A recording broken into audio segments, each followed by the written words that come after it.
Hello दोस्तों, हम फिर आ गए थे कहानी जुनून तेरे इश्क का, जिसको लिखा है इनायत जी ने और इसका क्रेडिट भी इन्हीं को जाता है। सो दोस्तों, हमारी इस कहानी के पूरे पूरे एपिसोड नंबर आपके 34 हो चुके हैं। हम देखते हैं आने वाले एपिसोड में क्या होता है। शुरू करते हैं एपिसोड नंबर 35 और देखते हैं कहानी में क्या होता है। जैसा कि क्रिकेट गेम की जैसा कि क्रिकेट गेम की शर्त थी, तो बॉयज़ जो टीम हार गई थी उनको रात का डिनर करने के लिए ऑर्डर मिलता है। और दादी ने तो उन्हें अल्टीमेटम भी दे दिया था कि अगर खाना अच्छा नहीं बना तो जब तक सब लोग फार्म होम में रहेंगे, तब तक का ब्रेकफास्ट लंच डिनर सब घर के मर्दों को ही रेडी करना होगा। अब तो सारे लड़के की हालत ख़राब हो गई थी। सबको डर था कि अगर खाना अच्छा नहीं बना तो क्या होगा। ये सोच सोच के ही सबके पसीने छूट रहे थे। सब लोग मातम मनाने वाली शक्ल लेके बैठे हुए थे कि तभी वहाँ आरव एप्पल खाते हुए आता है। सब लोग उसको ऐसे घूरते हैं जैसे अभी कच्चा ही चबा जाएंगे, क्योंकि सबको पता था कि बॉयज़ की टीम आरव की वजह से हारी है। वो सबकी नज़र उसके भाप लेता है और बोलता है, अरे आप सब ऐसे क्यों बैठ गए? डिनर रेडी नहीं करना है क्या आप सबको? चलिए काम पे लग जाइए। उसकी बात सुन के सब लोग उसको ऐसे घूरते हैं जैसे बोल रहे हों, क्या मतलब है तुम्हारा कि हम रेडी करें डिनर? तुम क्या ये क्या तुम या क्या यहाँ के दामाद हो जो ससुराल वालों से अपनी आव भगत करवाओगे? सब लोग उसके पास जाते हैं और उसे लेके किचन में आ जाते हैं और बोलते हैं, करेंगे ना, बिल्कुल रेडी करेंगे। लेकिन और इतना बोल के आरव के डैड और छोटे पापा उसके हाथ में नाइफ और प्याज देते हुए बोलते बोलते हैं, क्या हो अगर आज के डिनर की शुरुआत उनके हाथों से ही हो जाए, जिसकी वजह से हमें हमें ये सज़ा मिली है। और उसे गुस्से से घूरने लगते हैं। आरव अपनी नज़र उठा के सबकी तरफ देखता है, अपने अपने मन में बत अपने मन में सोचता है कि मैंने ये क्या कर दिया। जो है लोग ऐसे ही देख रहे हैं जैसे मैंने कुछ बोला कि मेरी ज़बान ही काट ली जाएगी, जैसे इस दुनिया में सारे बुरे कर्म मैंने ही किए हों। और उन सबको देख के भाग जाता है और बोलता है, अरे आप सब मुझे ऐसे घूरिए मत, मैं आपकी हेल्प करूँगा। और मासूम सा फेस बना के बोलता है, लेकिन आप सबको यही पता होगा, आप सबको तो पता ही है ना कि मुझे तो पानी भी गर्म करना नहीं आता। उसकी बात सुन के आगे आता है और बोलता है, क्या मतलब अनारकली? हेल्प करोगे? तुम ही सारा डिनर बनाओगे? क्योंकि ये जो मुझे ये जो माजरा है, जो मुजरा हमें करना पड़ रहा है ना, वो तुम्हारे ही घुंघरू की वजह से हो रहा है। तो अब तुम चुपचाप शुरू हो जाओ और कथक शुरू करो। आन की बात सुन के सब लोग उसे घूरने लगते हैं जैसे। तभी आरव आगे आता है, उसके माथे को छूते हुए बोलता है, भाई मैं तेरे जितना इंटेलिजेंट तो हो नहीं, सो साफ साफ बोलना, क्या बोले जा रहा है? आरव के पीछे सब लोग अपना सिर हिलाते हैं, हाँ मिलाते हैं। अनहद अपना सिर मारते हुए बोलता है, अरे मेरे जवानों, मैं बोल रहा हूँ, जिसने रायता फैलाया है वही समेटेगा भी। अब आया समझ। अंत की बात सुन के सब लोगों को उसकी साइड हो जाते हैं और बोलते हैं, बिल्कुल सही, जिसकी वजह से सज़ा मिली है वही सज़ा भुगतेगा। अब डरने की बारी आरव की थी। वो जल्दी से सबके पास जाते हुए बोलता है, ये क्या बोल रहे हो आप सब? आप सबको तो पता है ना, मैंने आज तक डिनर की शक्ल भी नहीं देखी। मैं डिनर कैसे बनाऊंगा? मुझे तो किचन का उल्टा या सीधा करना भी नहीं आता। उसकी बात सुन के सब लोग अपनी आईब्रो उठाते हुए देखते हैं और फिर एक साथ बोलते हैं, नहीं देखा तो आज ही देख लो और अच्छे से देख लो। सिर्फ देखो नहीं, अपने दिल की गहराई से देखो। और ये जो तुमने प्याज पकड़ा हुआ है ना, उसे उसे काटने के बाद तुम्हारी आंखें बिल्कुल साफ़ हो जाएंगी और तुम बिल्कुल अच्छे से देख पाओगे। इतना बोलने के बाद अन सबसे बोलता है, चलें बॉयज़। सब उसकी हाँ में हाँ मिलाते हैं और किचन का डोर बंद करते हुए बोलते हैं, अब तुम डिनर बना के ही बाहर आना। जब सब रेडी हो जाएगा तो ये डोर भी ओपन हो जाएगा। और सब लोग वहाँ से ले जाते हैं। आरव सबको रोकने की कोशिश करता है, लेकिन सब लोग उसको अकेला छोड़ के चले जाते हैं। आरव एक बार उस नाइफ की ओर घूरता है और फिर दूसरे हाथ में पकड़े हुए प्याज को देखता है और खुद से बोलता है, आज पता चला लोग ये क्यों बोलते हैं, शादी का लड्डू खाओ तो भी पछताओ, ना खाओ तो भी पछताओ। चल बेटा आरव, जा काम काम पे लग जा। आरव प्याज को काटने लगता है कि थोड़ा सा ही काटते ही उसकी आंखें आंसू आ जाते हैं। वो प्याज को दूर करते हुए बोलता है, ये क्या मुसीबत है? और फिर उसके दिमाग में आइडिया आता है। थोड़ी देर बाद हेलमेट पहनकर प्याज कट करता है। फिर वो आगे की कार्रवाई शुरू करता है। उसके हाथों में प्याज का रस लग जाता है। वो अपने आंसू पोंछने का हाथ लगाता है। उसके हेलमेट के मिरर के सब मेरे से सब कुछ दिखना बंद हो जाता है। वो हेलमेट को निकालने का फेंक देता है और ऐसे ही अपने काटना शुरू कर देता है। लेकिन थोड़ी देर में उसने किचन को क्रिकेट ग्राउंड बना दिया था। किचन की हालत और खुद की हालत देख के वो अपना सिर पीट लेता है और किचन काउंटर पर बैठ जाता है और सोचने लगता है। थोड़ी देर में उसका दिमाग थोड़ा काम करता है और मुस्कुराते हुए उठता है और किचन का डोर को ओपन अंदर से बंद कर देता है और फिर किचन को के विंडो से बाहर आ जाता है और थोड़ी देर में अपने रूम में पहुंच जाता है बालकनी से। उसको बालकनी से आता देख सनम उसके उसके पास आती है और उसकी हालत देख के हंसने लगती है, क्योंकि इस वक्त उसका smart handsome handsome and dashing husband किसी जंग के मैदान से लौटा हुआ सिपाही लग रहा था। सनम को हंसता देख के आरव उसके पास आता है और बोलता है, तुम्हारी हंसी तो मैं बाद में निकालूंगा, ये जो भी मेरी हालत है उसकी जिम्मेदार सिर्फ तुम हो। अब हंसना बंद करो और मेरी हेल्प करो।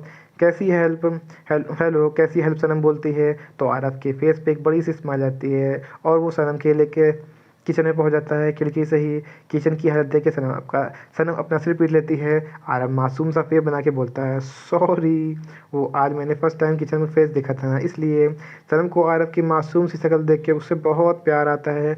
वो अपनी साड़ी का पल्लू को कमर से टाकती है और काम पे लगती है। वो पहले पूरे किचन को साफ़ करती है, उसके बाद खाना बनाने लगती है।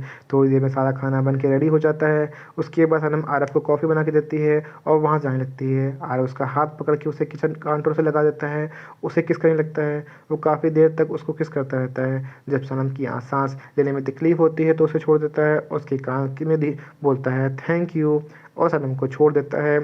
आरव की पकड़ से निकल के सनम जल्दी से विंडो से ही अपने रूम में चली जाती है और डोर बंद करके खुद नॉर्मली लगती है।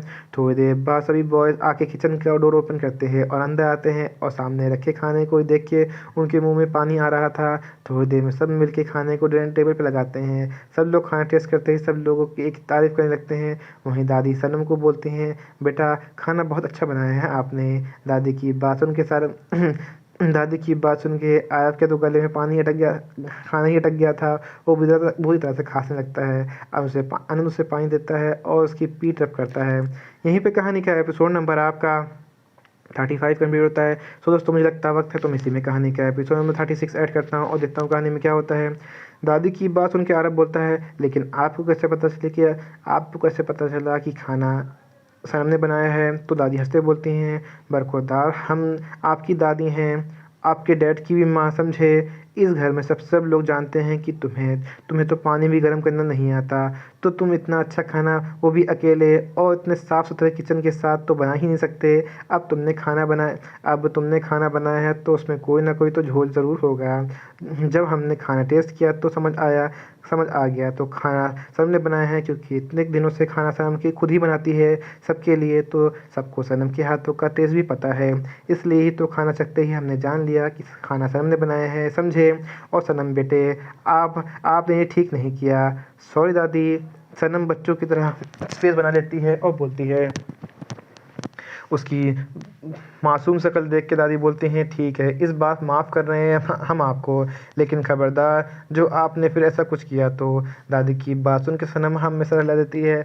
दादी आगे बोलती हैं, अब जब सज़ा तुम अब सब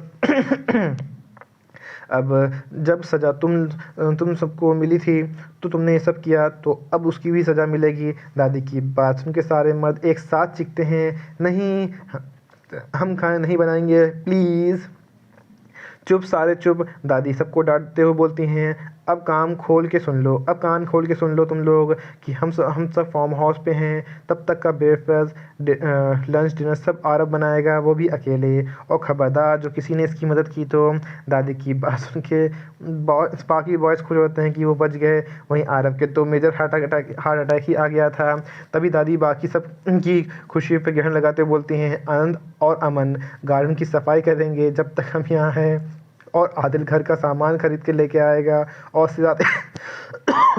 और आदिल घर का सामान खरीद के लाएगा और साथ ही साथ सबके कपड़े भी धोएगा और इस घर के छोटे साहबजादे सारे बर्तन साफ करेंगे। वहीं मेरे दोनों लाडले बेटे पूरे घर की सफाई करेंगे। दादी की बात सुन के सभी बॉयज़ की छाती पे नाग देव लौटने लगते हैं।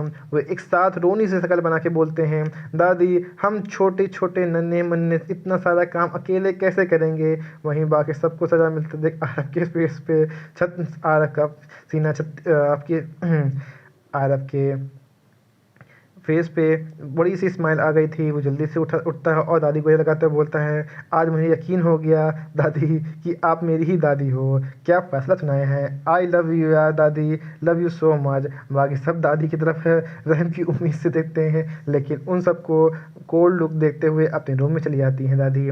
वहीं सबकी पार्टनर्स उन्हें best of luck best of luck बोल के वो भी अपने अपने रूम में चली जाती हैं। सनम आरव की हेल्प करने के लिए वहीं रुक जाती है। वो आरव की हेल्प करने लगती है तो आरव उसे रोकते हुए बोलता है, तुम रहने दो वरना दादी मेरे साथ साथ तुम्हें भी डांटेंगी। सनम आरव की हेल्प करते हुए बोलती है, कोई बात नहीं, दोनों मिलके आधी आधी खा लेंगे, और स्माइल करने लगती है। वहीं दादी फर्स्ट फ्लोर पे खड़े होकर ये सब देख रही थी। वो मन ही मन भगवान से दुआ कर रही थी कि उनके बच्चों को किसी की नज़र ना लगे, और उनकी भलाई लेते हुए अपने रूम में चली जाती हैं। थोड़ी देर बाद आरव और सनम सब कुछ काम खत्म करके अपने रूम में जाते हैं।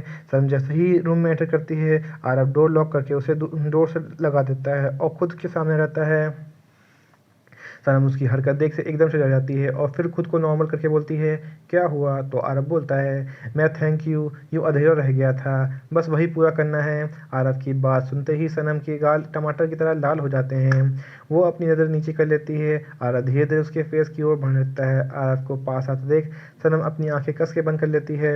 आरव उसके होठों पे अपने होठ रखता है। वो काफ़ी देर तक किस करते हैं। जब सनम को सांस लेने में दिक्कत होती है तब आरव उसे छोड़ता है और उसे गोद में उठा के बेड पे लेटा देता है और खुद भी उसके पास ही लेट जाता है और अपनी बाहों में बह के सो जाता है। वहीं सिया के रूम में कुछ आवाज़ आती है। वो सिया अपनी आंखें खोल के देखती है।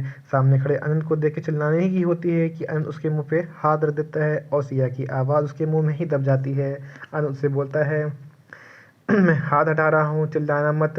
सिया अपनी पलकों से उसे इशारा करती है और अपना हाथ हटा देता है। सिया अनंत से पूछती है, आप ये क्या कर रहे हो, क्यों, मैं तुमसे मिलने नहीं आ सकता। अनंत बोलता है। सिया कुछ नहीं बोल पाती तो अनंत आगे बोलता है, वैसे तुम मुझे देख के चिल्लाई क्यों, मैं कोई भूत थोड़ी हूँ। अगर तुम्हारे उस बाउंसर भाई को पता चल गया ना, तुम पता नहीं वो मेरे कितने टुकड़े करेगा। तुम चाहती हो कि पहले ही हड्डी कि तुम चाहती क्या हो, जो मेरी पहली हड्डी तुड़वाई थी अब तुम्हारे भाई भी तोड़े। अन की बात सुन के सिया मासूम सा फेस बना लेती है। क्या आप अब भी हम उस बात के लिए नाराज़ हैं। सिया की आंखें गीली हो चुकी थी। अनंत उसका रोकते हुए बोलता है, पागल लड़की, मैं तो बस मजाक कर रहा था, तुम हर बात में इतने सेंटी क्यों हो जाती हो यार। मतलब आपने हमें माफ़ कर दिया। सिया बोलती है, लेकिन सज़ा तो मैं अब भी तुम्हें दूंगा। कैसी सज़ा। सिया बोलती है। तो अनंत उसकी बात सुनकर धीरे धीरे उसके फेस की ओर बढ़ने लगता है। सिया डर से अपनी आंखें बंद कर लेती है। अनंत उसके होठों पे अपने हाथों से पकड़ लेता है। सिया सिया के लिए अनंत उसके होठों पे को अपने होठों से जोड़ लेता है। सिया के लिए एहसास एकदम अलग था, क्योंकि आज से पहले वो किसी भी लड़के के इतने करीब नहीं आई थी। काफ़ी देर तक वो ऐसे ही रहती है, लेकिन फिर वो भी अनंत के साथ देने लगती है। एक डिप किस के बाद दोनों एक दूसरे से अलग होते हैं। सिया शर्म से अपनी नज़रें नीचे कर लेती है। वो बहुत हिम्मत करके बोलती है, अब आपको जाना चाहिए, किसी ने देख लिया तो आफत आ जाएगी। सिया की बात सुन के अनंत बोलता है, सब लोग सो चुके हैं, मुझे लगता है कि हमें भी सोना चाहिए, चलो सोते हैं। अनंत सिया को वहीं लेके जाता है। अनंत की बात सुन के सिया उसे सवाली नज़र से देखते हुए बोलती है, क्या मतलब आपका, आप उठिए और अपने रूम में जाइए। सिया उसे भेज के पूरी कोशिश करती है, लेकिन वो कर नहीं पाती। अनंत सिया के माथे पे किस करता है, उसे अपनी बाहों में लेके भी सो जाता है। सिया उसकी बाहों में कस मसालने के अलावा कुछ नहीं कर पाती। थोड़ी देर में उसे भी अनंत को देखते देखते नींद आ जाती है। नेक्स्ट मॉर्निंग अनंत सिया के उठने से पहले ही रूम में जा चुका था। कल रात की बातें याद करके उसके फेस पे प्यारी सी मुस्कान थी। वो जल्दी से रेडी होके सबके पास चली जाती है। आदिल सुबह सुबह की मार्केट में चला गया था सब्जी खरीदने के लिए, लेकिन उसे समझ नहीं आ रहा था वो खरीदे क्या और क्या नहीं, और कितना खरीदना है ये भी वो नहीं जानता था। फिर उसने पिया की हेल्प लेने की सोची, लेकिन कल सनम ने जो आरव की हेल्प की थी तो दादी ने सज़ा भी बढ़ा दी थी। फिर कहीं सज़ा ना बढ़ जाए ये सोच के वो अपना प्लान ड्रॉप कर देता है और खुद ही काम पे लग जाता है। दादी और बाकी सब लेडीज़ हॉल में बैठे इधर उधर बातें कर रहे थे कि एक टेम्पो घर में आके रुकता है और थोड़ी देर बाद और थोड़ी देर के बाद सर्वेंट सब्जियों से भरे हुए बोरे लेके घर में आ जाते हैं। दादी सबसे पूछती हैं कि इस सब में क्या है। दादी, आपने ही बोला था कि मुझे आज से घर के सारी सब्जियां खरीद के ले आनी होगी, तो मैंने बस अपना काम कर दिया। एकदम टाइम पे, पूरे प्रिपरेशन के साथ, आदिल बोलता है। दादी उठती है, अपनी छड़ी उठाते हुए बोलती है, नालायक, तुझे क्या हुआ? हम सब दादी उठती हैं और अपनी छड़ी उठाते हुए बोलती हैं, नालायक, तुझे क्या हुआ? तुझे क्या हम सब लोग रास्ते लगते हैं जो इतनी सब्जी खाएंगे? ये क्या तुम भंडारा करने के लिए खरीद के लाए हो? तो सब्जी लाया है, और वो भी तेरा, और तू सब्जी लाया है और वो तेरा जोड़ीदार कहाँ है? वो किचन वाला, वो सबको पकाएगा। Sorry guys. दादी उठती हैं और अपनी छड़ी ढूंढते हुए बोलती हैं, नालायक, तुझे क्या हम राक्षस लगते हैं जो इतनी सब्जी खा लेंगे? ये क्या भंडारा करने के लिए खरीद के लाए हो? तो सब्जी लाया है, या वो तेरा जोड़ीदार कहाँ है? वो किचन वाला, वो सब पकाएगा। और फिर सब भर से फिर भर से आते फिर उधर से आते हुए आनंद और अमन देख के बोलते हैं, अब ये भंडारे में खाना परोसेंगे। तभी सबकी आवाज़ सुन के दादी के दोनों लाडले बेटे भी आ जाते हैं। उनको देख के दादी बोलती हैं, और ये दोनों बर्तन साफ करेंगे? दादी की बात सुन के दोनों भाई बोलते हैं, नहीं बीजी, वो काम ठीक है। वो काम आपके लाडले पोते का है। और यहीं पे कहानी का एपिसोड नंबर आपका 36 कंप्लीट होता है। सो दोस्तों, आपको एपिसोड नंबर 36 कैसा लगा हमें कमेंट करके ज़रूर बताइए। कहानी कोई ऐसा अंश, ऐसा भाग जो आपको समझ में ना आया हो, आपको और बड़ा लगा हो, तो भी हमें कमेंट करके ज़रूर बताइए। कहानी अच्छी लगी तो उसको लाइक कीजिएगा, शेयर कीजिएगा, चैनल को सब्सक्राइब करिएगा, ताकि आपको हमारे आने वाली अगली वीडियो अब तक आसानी से पहुँच सके। तो दोस्तों, हम फिर मिलेंगे एक नई वीडियो के साथ, एक नए एपिसोड के साथ। तब तक के लिए मुझे इजाज़त दीजिए। धन्यवाद दोस्तों।